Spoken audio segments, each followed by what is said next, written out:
देखिए, अभी जब हम न्यूज़ पढ़ रहे थे, ऐसे ही ये हालांकि 22 अगस्त का ही न्यूज़ आया था। हम उस दिन ध्यान नहीं दिए न्यूज़ पर, लेकिन अभी जब हम रिपीट कर रहे थे तो वो न्यूज़ ये है। देखिए, कभी कभी क्या होता है ना कि जब हमसे कोई ताकतवर आदमी खुद डरने लगे किसी आदमी से, तो भाई जो कमज़ोर आदमी है उसको खुद ही अपने आप डर लगने लगेगा कि स्वाभाविक कि ये क्या होने वाला है। ये न्यूज़ इसीलिए मैं बता रहा हूँ ना कि इसमें जो न्यूज़ छपा है ये अमेरिका से रिलेटेड है और पूरे वर्ल्ड से भी है न्यूज़, और ये सब के लिए है। जो अभी वर्तमान में अमेरिका के राष्ट्रपति हैं जो बाइडेन, उन्होंने एक चेतावनी दी है, अपने देश के लिए चेतावनी दी है। और वह चेतावनी ये है कि एक तरफ से चाइना, दूसरी तरफ से रसिया और तीसरी तरफ से नॉर्थ कोरिया, ये तीनों मिलकर हम पर परमाणु बम हमला कर सकता है ना। यानी परमाणु जंग, यानी खुफिया दस्तावेज में बदली न्यूक्लियर रणनीति। यानी अपने ये जो बाइडेन हैं, इन्होंने बात बोली है।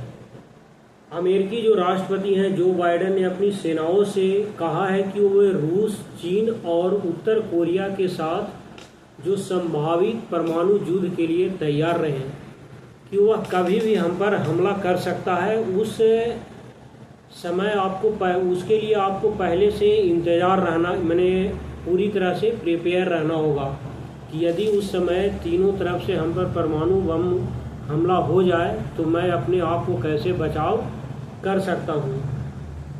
इसके लिए बाइडेन ने अत्यधिक खुफिया जो दस्तावेज है न्यूक्लियर एम्प्लॉयमेंट गाइडेंस पर कुछ बदलाव के बाद हस्ताक्षर भी किए। यानी अमेरिका को डर है कि ये तीनों देश न्यूक्लियर वार शुरू कर सकते हैं।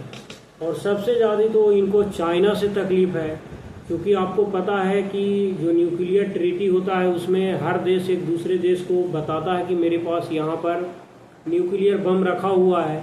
जैसे चाइना अमेरिका को बताता है, अमेरिका भी चाइना को बताता है, रसिया अमेरिका को और अमेरिका रसिया को भी बताता है। लेकिन देखे होंगे जब वहाँ पर वियतनाम के बारे में जब जो बाइडेन बोले तो वहाँ के उपराष्ट्रपति का वहाँ जब भ्रमण हुआ, उसके जुलाई के बाद से ही चाइना ने अमेरिका को बोल दिया कि अब हम आपसे ये नहीं बताएंगे कि परमाणु बम मेरे पास कहाँ रखा हुआ है, समझिए ना। इसके बाद और दहशत फैल गया है। उसके बाद जब यूक्रेन रसिया से युद्ध है हो ही रहा है अभी तक 2.5 साल से, तो वो भी अब बताना छोड़ दिया है। तो स्वाभाविक है कि अपने आप में अमेरिका को डर बहुत ज़्यादा सता रहा है।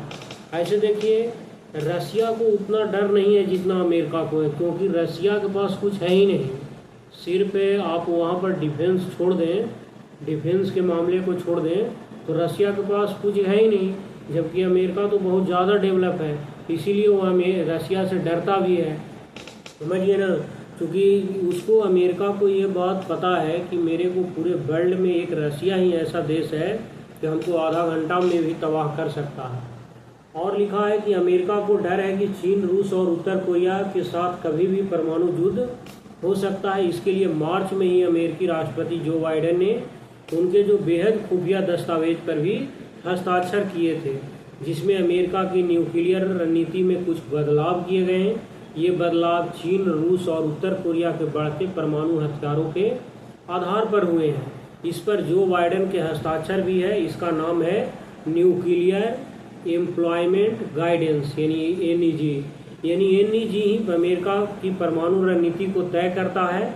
यह निर्धारित करता है कि किसी परमाणु संयंत्र संपन्न देश के साथ किस तरह पेश आना है, एटमी जंग के दौरान क्या क्या कदम उठाने हैं।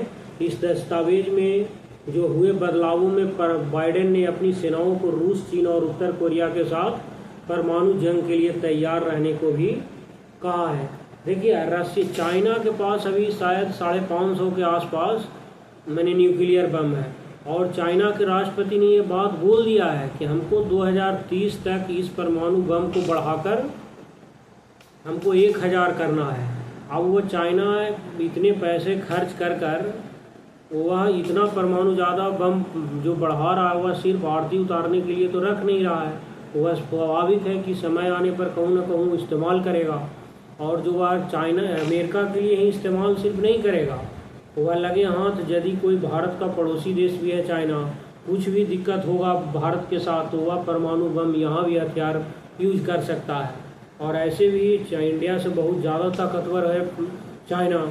आप देखिए क्या होगा कि लगभग सबसे ज़्यादा पूरे वर्ल्ड में यदि परमाणु बम है तो 5800 के आसपास, लगभग आप मान सकते हैं 6000 के आसपास रसिया के पास है, वो वहीं 5000 के आसपास है अमेरिका के पास है, उसके बाद तीसरे नंबर पर चाइना के पास है 550 के आसपास, करेक्ट मेरे को अभी आइडिया नहीं है लेकिन 548 या 558 के आसपास। उसके बाद यूनाइटेड किंगडम ये सब के पास रखा हुआ है, और भारत के पास अभी 172 परमाणु बम है, वहीं पाकिस्तान के पास 170 परमाणु एटम बम रखे हुए हैं। तो ये सब परमाणु बम रखे खाने के लिए तो नहीं रखे हैं। यदि पूरे वर्ल्ड में कोई ऐसा सनकी नेता आ गया, जैसे अभी अमेरिका में राष्ट्रपति का चुनाव है, उस चुनाव में यदि डोनाल्ड ट्रंप जीत गए, तो आपको पता ही है डोनाल्ड ट्रंप कैसे नेता है, तो यदि किसी राजनेता का हाथ लग गया यानी जोश में, जैसे ही बटन दबाया वो अपना पूरा महाविनाश कर देगा।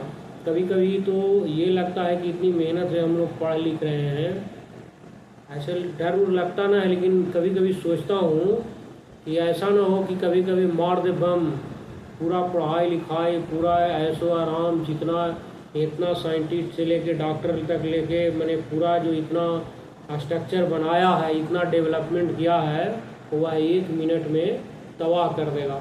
ऐसा थोड़े है कि रसिया पर बम गिरेगा तो इंडिया बच पाएगा, इंडिया में भी उसका फर्क पड़ेगा, और जब वर्ल्ड वार छिड़ेगा तो इंडिया भी उसमें शामिल होगा, तो इंडिया को भी नुकसान होगा। क्योंकि युद्ध एक ऐसा चीज़ है कि कोई हारता कोई जीतता नहीं है, दोनों हारने वाले और जीतने वाले दोनों को नुकसान होता है। क्योंकि आप कल्पना ये कर सकते हैं कि जब नागासाकी और हिरोशिमा पर 1-2 बम अमेरिका गिराया, जो कितना भारी नुकसान हो पाया जापान को कि अभी तक उभरने में उसको समय लग रहा है। तो जब इतने बम पूरे देश लेकर बैठे हैं परमाणु बम, तो वह गिराएगा तो क्या कोई बच पाएगा उस कंडीशन में? नहीं बच पाएगा। तो कभी कभी ये भी लगता है कि ऐसा ना हो कि कोई सनकी नेता आए और मारना शुरू कर दे। पुतिन भी उसी हाल में रहते हैं। चाइना के राष्ट्रपति आपको पता है जो शी जिनपिंग है, उनका भी वही है। वहाँ अमेरिका में यदि डोनाल्ड ट्रंप आते हैं तो वो भी सनकी टाइप में है, और नॉर्थ कोरिया तो भाई नहीं उस टाइप का। तो यदि आ गया, नॉर्थ कोरिया के पास भी परमाणु बम है अच्छी खासी, वहाँ भी है। तो जब इस तरह का सिचुएशन होगा तो सब पढ़ाई लिखाई चौपट, पता लगा आए गए और इस दुनिया से अलविदा ले लिया, यदि इस तरह का कोई सिचुएशन होता है। ये 22 तारीख का न्यूज़ था जो आज हम जब दोहरा रहे थे, रिपीट कर रहे थे अपना करेंट अफेयर्स। तो देखिए ये भी एक तो इम्पॉर्टेंट न्यूज़ है। बाकी जो होगा देखा जाएगा, क्योंकि हमारे प्राइम मिनिस्टर अभी कल ही आए हैं, आज ही वो लोग आए हैं यूक्रेन के राष्ट्रपति से मिलकर। यूक्रेन पोलैंड की यात्रा पर थे। कुछ क्या बातचीत हुआ, वो रसिया के राष्ट्रपति से भी मिले, यूक्रेन के राष्ट्रपति से भी मिले, और दोनों के बीच क्या डील हुई वो तो वो जानते हैं। जब आएगा रिपोर्ट तो हम लोग को पता लगेगा, और बाकी रिपोर्ट आएगा तो मैं बताऊंगा। इसमें इतना ही जरूरी है।